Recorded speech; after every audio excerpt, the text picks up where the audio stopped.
Hello everyone, আসসালামু আলাইকুম and welcome to my mini blog. তো অনেকদিন পর একটি ভিডিও নিয়ে চলে আসলাম। তো আজকে আমরা কুসুমপুর স্টানে চলে যাচ্ছি বেগুনি কালার আর হলুদ কালার কফি দেখতে। তো আমাদের বাসা থেকে কুসুমপুর স্টান যেতে সময় লাগে 5 মিনিট। তো কিছুক্ষণ পর আমরা খেতে চলে আসি।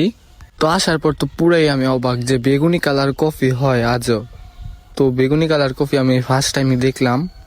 আমি তো সবসময় সাদা কালার আর সবুজ কালারের কফি দেখছি, বাট বেগুনি কালার আর হলুদ কালারই ফার্স্ট টাইম দেখলাম। বাঁধা কফিও দেখি বেগুনি কালারের হয়েছে। তো এখান থেকে কিছুক্ষণ থেকে বেগুনি কালার এগুলো কফি দেখে তারপর আমরা চা খেতে চলে যাই আমাদের স্টানে।